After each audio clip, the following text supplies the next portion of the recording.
뉴스 보다 보면 이런 말 많이 들으시죠? 통화량이 늘었습니다. 시중에 돈이 많이 풀렸습니다. 유동성이 증가했습니다. 다 비슷한 말인데 도대체 무슨 뜻인지 헷갈리셨던 적 있으시죠? 오늘은 이 통화량이라는 게 뭔지 아주 쉽게 알려드릴게요. 먼저 통화량이 뭔지부터 볼게요. 통화량은 쉽게 말해서 세상에 돌아다니는 돈의 양이에요. 우리나라 안에서 실제로 쓰이고 있는 돈이 얼마나 되느냐, 이걸 숫자로 나타낸 거예요. 그런데 여기서 돈이라는 게 뭘까요? 지갑에 있는 현금만 돈일까요? 아니에요. 여러분 통장에 들어있는 돈도 돈이에요. 카드로 결제할 때 쓰는 그 돈도 돈이고요. 적금에 넣어둔 돈도 돈이에요. 그래서 경제학자들은 돈을 여러 종류로 나눠요. 좀 어려운 말로 N1이니 N2니 하는데요. 쉽게 설명해 드릴게요. N1은 당장 쓸 수 있는 돈이에요. 지갑에 있는 현금이요. 그리고 통장에서 바로 뺄 수 있는 돈이요. 체크카드로 바로 결제할 수 있는 그 돈이요. 이게 N1이에요. N2는 N1에다가 조금 묶여있는 돈까지 포함한 거예요. 예를 들어 정기적금 있잖아요. 이건 당장은 못 쓰지만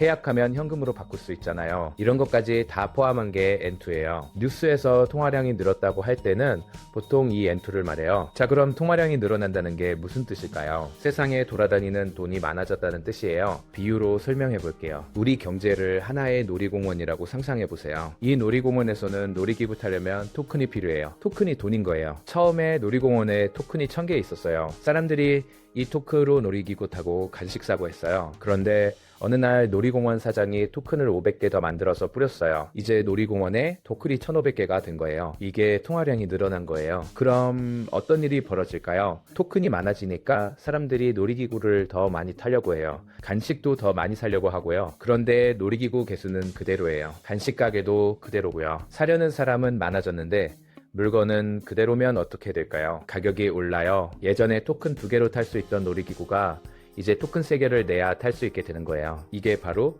물가가 오르는 거예요. 통화량이 늘면 물가가 오르는 이유가 이거예요. 돈은 많아졌는데 물건은 그대로니까 물건 가격이 올라가는 거죠. 그럼 통화량은 누가 늘리는 걸까요? 바로 중앙은행이에요. 우리나라로 치면 한국은행이에요. 한국은행이 어떻게 통화량을 늘리냐고요? 여러 가지 방법이 있어요. 가장 기본적인 건 돈을 새로 찍어내는 거예요. 한국은행만 우리나라 돈을 만들 수 있거든요. 그런데 요즘은 진짜로 지폐를 찍어내는 것보다 다른 방법을 더 많이 써요. 바로 채권을 사는 거예요. 이게 좀 어려운데 쉽게 설명해 드릴게요. 채권이라는 건 빚 문서예요. 정부나 회사가 돈이 필요하면 채권이라는 걸 발행해요. 나중에 이자 붙여서 갚을게 하고 빚 문서를 파는 거예요. 은행들이 이 채권을 많이 가지고 있어요. 한국은행이 시중은행한테 이 채권 나한테 팔아 하고 돈을 주면요, 은행 금고에 돈이 생겨요. 은행은 이 돈을 기업이나 사람들한테 빌려줄 수 있어요. 그럼 시중에 돈이 늘어나는 거예요.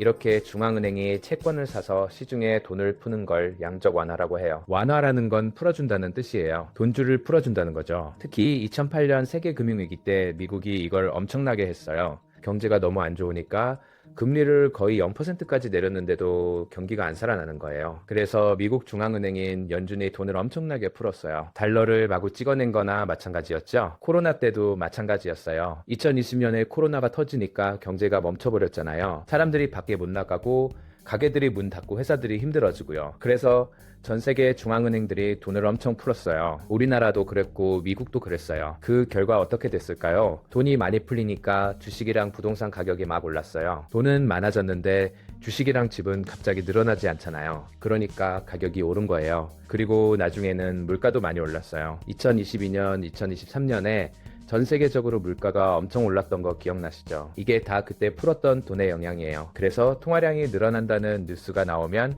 이렇게 생각하시면 돼요. 아, 세상에 돈이 많아졌구나. 그러면 물가가 오를 수 있겠구나. 내 돈의 가치가 떨어질 수 있겠구나. 반대로 통화량을 줄인다거나 양적 긴축을 한다는 뉴스가 나오면요, 아, 세상에서 돈을 걷어들이는구나. 그러면 주식이나 부동산 가격에 영향이 있을 수 있겠구나. 이렇게 생각하시면 돼요. 우리 일상에서 이게 어떤 의미가 있을까요? 통화량이 많이 늘어난 시기에는 현금을 그냥 갖고 있으면 손해예요. 왜냐하면 돈의 가치가 떨어지니까요. 그래서 주식이나 부동산 같은 자산에 투자하는 사람들이 많아져요. 반대로 통화량이 줄어드는 시기에는 현금을 갖고 있는 게 나을 수도 있어요. 자산 가격이 떨어질 수 있거든요. 물론 이게 항상 맞는 건 아니에요. 경제는 복잡하니까요. 하지만 기본 원리를 알면 경제 뉴스가 훨씬 이해하기 쉬워져요. 정리하면 이래요. 통화량은 세상에 돌아다니는 돈의 양이에요. 통화량이 늘어나면 돈이 많아지는 거고, 물가가 오를 수 있어요. 통화량을 조절하는 건 중앙은행, 그러니까 우리나라로 치면 한국은행이에요. 중앙은행이 돈을 풀면